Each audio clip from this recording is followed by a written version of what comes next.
Hey everyone, today is Motivational Monday. Yeah, I just figured out I would do that, start posting videos on Mondays. It just makes it easier for you guys to follow and for me to remember to make these videos. Alright, so today I have a book called Change Your Thoughts and Change Your Life by Dr. Wayne W. Dyer. I don't know if you guys have heard about him or have read any of his books or listened to his motivational speeches. They're remarkable, and I find everything in this book to be what I believe in, and I thought I would share a couple of passages with you. I recommend the book, by the way. A friend of mine let me borrow it, and I've been highlighting the crap out of it, so hopefully he doesn't mind me doing that.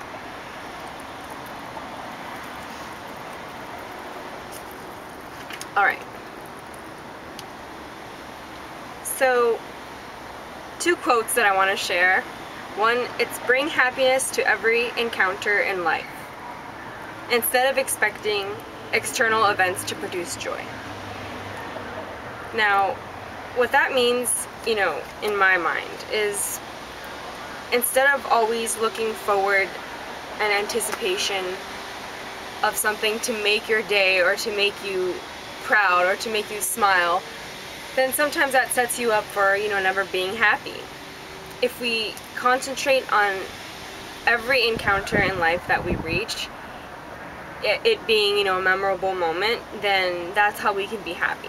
And sometimes people ask me, well, how are you happy when a negative event in your life happens? And for me, with my mindset that I have, is I don't see it in black and white anymore, or I don't see it in as positive and negative, or good and bad, or a good situation, a bad situation in life. I just see it as situations, just merely events happening in our life, and it is our decision whether or not to see it as a positive or negative. And obviously, you're going to choose to see it in a positive way.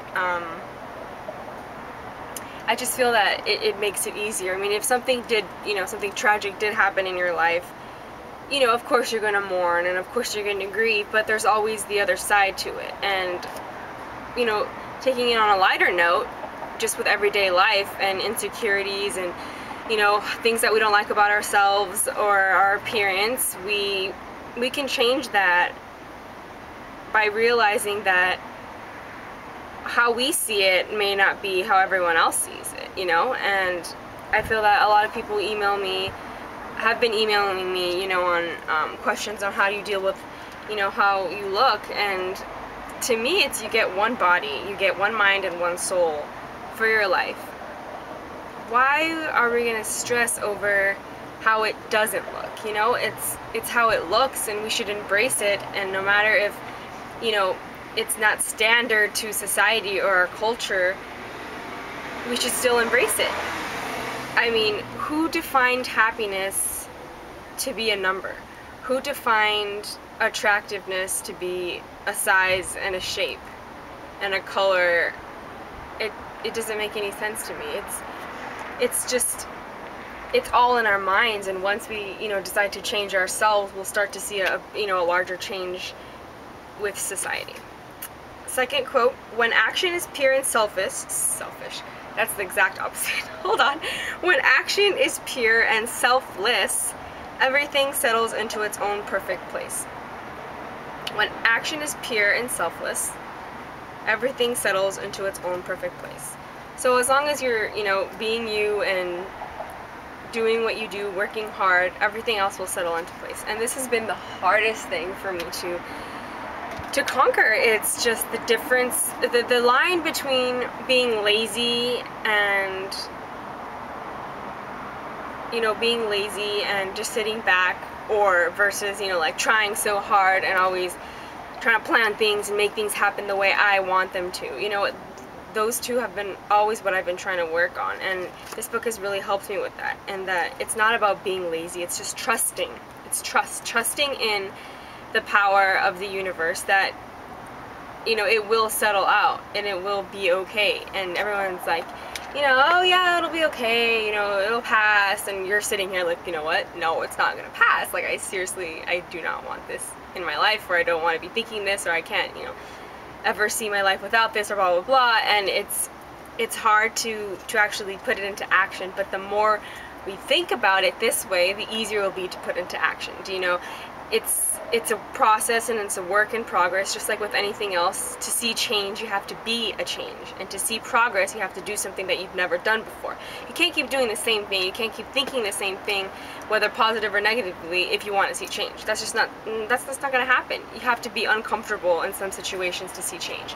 And I think that's, for me personally, what I've always struggled with, was that difference between, well, I want to care for that person, but I don't want to be too clingy, and it's like, how do I show my affection and let them know that I care for them, but without being, over the top? And or how do I stay positive in a situation, but also see another person's point of view, and it's just you have to find the balance. And people have been messaging me like, oh, I can't find a balance, and I said, like, how did you do it? And the thing is I didn't do it. I'm still doing it now, and there's never an end point to it. You just have to continuously, keep reminding yourself why you're doing this, and it's just ultimately, to be happy. We want to be happy, and so just my advice would be to continuously do the opposite of what you're about to do, and if it's looking in the mirror and saying that you look ugly, or saying that, like, you don't like the way this looks, or blah, blah, just say the opposite and do the opposite of whatever that voice is telling you to do. No matter if you have an eating disorder or not, or if you're just looking for, advice from me, my best advice is to do everything that voice is telling you not to do. Being scared and being uncomfortable is probably the worst feelings in the world, but it will get us to an improved state. And if we don't change what we've been doing, and that's ending up hurting us, then we're gonna still, stay the same. So we have to be willing and vulnerable to take that risk and just change. And so my recommendation is to buy this book or read it on the internet, and really work on believing that as long as we stay true to ourselves, and as long as we do be ourselves, and what that means is just not conforming, trying to just stay true to yourself, then everything else will settle into place. And I know, as cliche as that sounds, it's true. It sounds cliche because it is true, and it seems simple, but in action it's quite hard. So just keep practicing, and I'm sure it'll all work out fine. Remember to email me. I'll link my email below if you guys have any questions, and I'm always here for you, so never forget that. And no question is too long of a question. As you guys know, I love writing and reading and all of that. So thank you.